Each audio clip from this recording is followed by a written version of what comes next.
Hello friends, and welcome to this very exciting video. My name is Max and I'm so happy and thrilled to be participating in the Alphabet Roundtable Reads for the Literary Gladiators YouTube channel. My letter is S, and so I've decided that I'm going to read Tennessee Williams's A Streetcar Named Desire. I'm actually going to take my glasses off because you can see the glare of my lighting.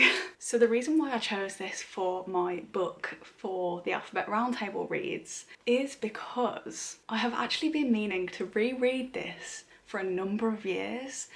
I studied it at college while I was doing A-level English. I'm not sure what the equivalent of A-levels is to the American school system. It's like the bit before you go to university, basically. So I studied this then and I remember really enjoying it.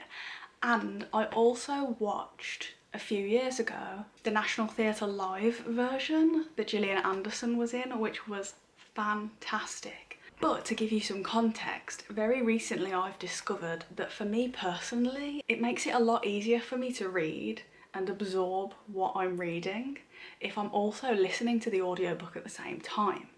So I've recently rediscovered Audible and was just scrolling through what you get included in the premium library, I think it's called. And this was one of the things. And I noticed that it was read by a full cast, one of those cast members being Audra McDonald, who, if you're a musical theatre fan, you probably know who Audra McDonald is. She's basically a very well-renowned musical theatre actress.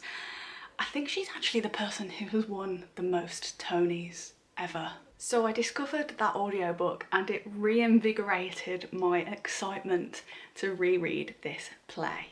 So throughout this video, I'm going to read the play, you're going to see my reactions, and then at the end, I'm going to let you know what I thought of it. I also think it's going to be quite fun because throughout my copy, I don't know if you can see that, yeah you can, I have various annotations and highlighted bits. And so I'm excited to rediscover what I was writing at that point in time because I was actually studying this. I wonder whether my opinions now will be the same as they were when I was writing these annotations. And it is now 14 years on, which makes me feel old, but just to put into perspective. So let's get reading.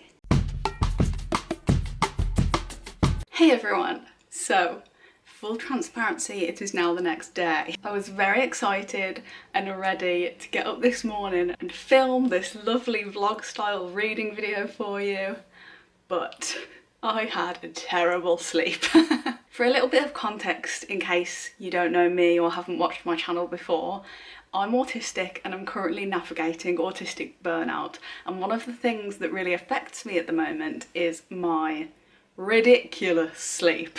It's very dodgy, very unreliable. It's not giving nourishment.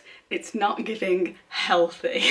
And I'm doing lots of little things to try and improve that, but for now my sleep is still super chaotic. So I didn't get up this morning and do what I planned to do, which was to start filming this vlog. And it's now 1:30, but we're starting the day as we mean to go on. It's gonna be a lovely day anyway. It's a beautiful day outside. So what we're going to do before we get into the reading session is go out and have a lovely walk in nature, prepare ourselves by getting outside into the cold, experiencing the elements, so that we can then come back and have a nice cozy reading session. I enjoy showing the realities of life as an autistic person in my videos. So the reality is that I'm extremely tired, but we're not going to let that make it be a bad day. Let's go have a lovely walk in the wet and windy English countryside.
refreshing. So, now that we've been for a walk, I am ready with the play, the audiobook, a chai latte, cheers, and my dad even made me a toastie while I was out, which was very kind of him, so let's eat and read.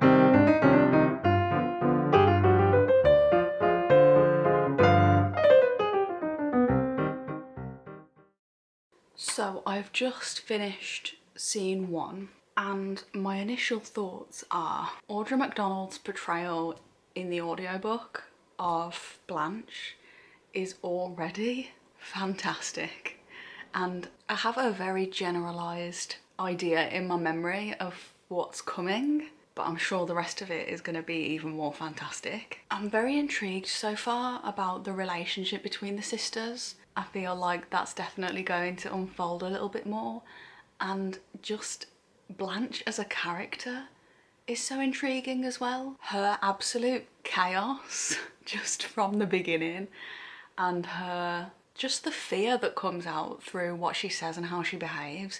It makes you immediately really intrigued about what she's been through and what has caused that for her. So let's keep going. Also, just to say, if you've never had an air fryer toastie, 100% recommend.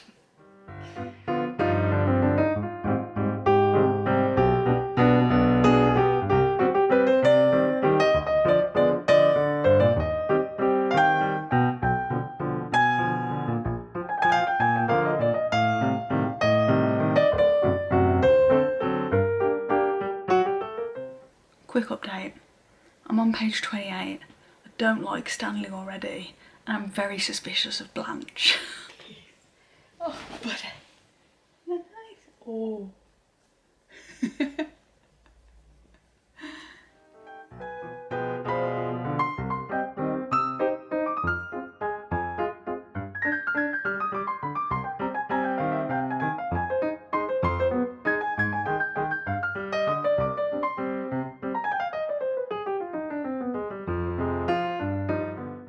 Hey folks, so I decided to move over to my desk space because I've heard that hanging out in your bed in the middle of the day isn't the best thing for your sleep. So I decided, even though I feel like being in bed right now, I'm gonna make myself sit at my desk.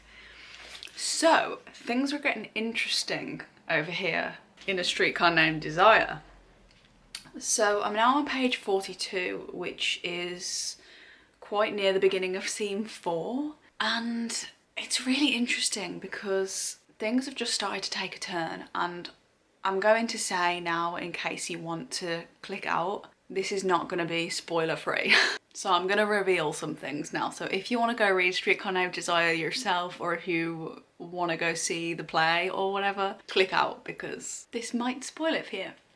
So we're just past the part where Stanley and his mates have had their poker night, and Stanley got really drunk and him and Stella had their massive row, and it's not quite clear to me, but I get the sense, I think it's purposefully not clear, but it's highly insinuated that he was quite violent with her, and they basically made up, and the next morning Blanche is kind of confused as to why Stella is acting normal about that. And it's really interesting because up until this point you're kind of led to believe that Blanche is the one who has all these issues and difficulties in her life in terms of her mental health, and it kind of turns it on its head at this point because you start questioning Stella as well, and you start almost wondering, oh, maybe it's Blanche who's been the sane one this whole time, because at this point Blanche is the one that's questioning Stella,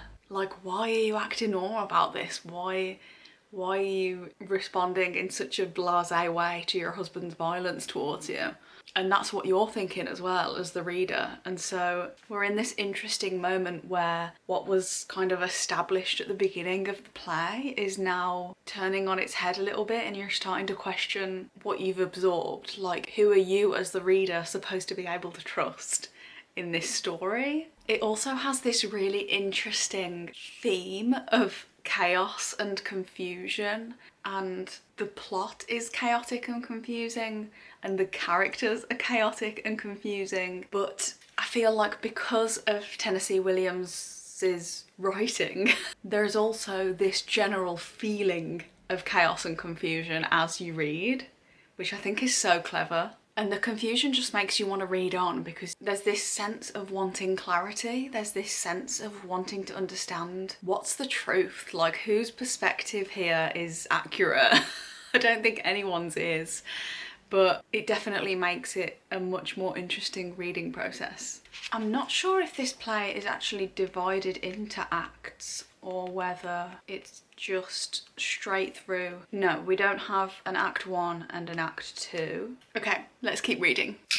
Okay friends, so it's now a couple of hours later. A few things happened. I'm definitely noticing that I'm struggling with my levels of focus today, and I'm assuming it's because I'm so tired, and it sounds very obvious that that would be a thing that would affect me today. But I was thinking to myself, like, why can't I focus on this book? Like, why aren't I focusing very well? And that's definitely why. Also, my parents came home and wanted me to help them put the food shopping away, so I've just been spending time doing that. Audiobook now says I have 50 minutes left. So we're just gonna go for it and see if I can finish this in the next 50 minutes. I've just made myself a classic drink for me, which is a minty mocha, and I'm going to be slurping on this for the next while. I've also put my glasses on because I looked at myself in the viewfinder and I just look way too tired, so I'm being vain by putting my glasses on, but I don't care. You don't need to see me looking like a gremlin. So I so love having flowers on my desk. I bought myself these daffodils for Valentine's Day for myself, and it's so nice. I would encourage you to buy yourself some flowers. Treat yourself. You know, if anyone used to watch Parks and Rec and knows that little skit that I'm referring to, please let me know in the comments. I would love to hear. Okay, let's do it. Let's finish this play. We're going in with scene 6.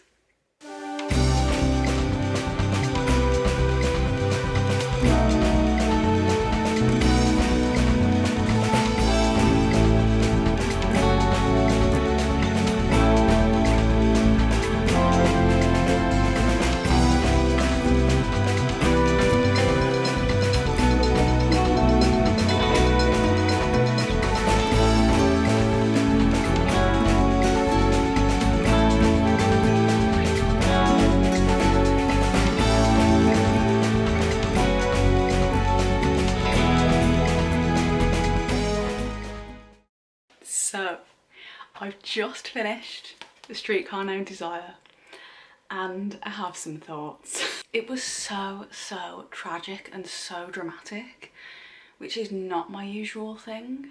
I find that kind of level of violence and emotional intensity quite challenging to absorb and process. So if it wasn't for the fact that this is such a classic, I probably wouldn't have reread it. It is an absolute masterpiece though, like there's no denying that. The actual character of Blanche is just masterful in terms of showcasing not only a woman with mental illness, but a woman with mental illness who is so affected by the people around her. I really feel like this does a good job at showcasing how Blanche was affected by Stanley specifically. Like, if she'd have arrived to her sister's place and her sister's husband was this beautiful, kind person, the plot would have been entirely different. I also found that it was very interesting to read a character who, because of the things that they'd gone through, had created these coping mechanisms. And for Blanche, this is the complete ungroundedness from reality, complete denial of reality, just using lying all the time to be able to make herself feel better about things. It made me feel really sorry for her. And obviously she also had a part to play in how things went, but I definitely feel like my stance on this story is to be siding with Blanche. And it's interesting that the plot and the characters almost encourage you to think about who's at fault and who was the driving force for things to turn out how they did by the end. because even though Stanley's awful, we don't actually know about his background. We know so much more about Blanche's story and what happened to her in the past and things like that, and we see the development of, like, while she's with Stella and Stanley, how things escalate for her mentally. And we also see Stanley's anger, Stanley's retaliation, Stanley's almost paranoia about the family money situation, and about fearing that that Blanche was like swindling them somehow. And it's interesting because we don't see like why he's like that, or how he grew up, or if he went through anything to become like that. But we do see that we see a bit of that for Blanche. So even though it almost encourages you to think about who's to blame, you don't get like an even playing field to compare the two. But wow, definitely modern classic. 1950s, I think this is 1957 or something. And if you're looking to get into classics, I would recommend. It's very dramatic, so prepare yourself for that. The relationships are kind of toxic. Well, not kind of, they are toxic, so just warning for toxic relationships. And yeah, thank you so much for watching. Thank you so much to Literary Gladiators for having me on this channel. It's been so exciting to participate in the Alphabet Roundtable Read. If you'd like to see more of my videos, my channel is Max Day, and I hope to see you in another video soon. Bye!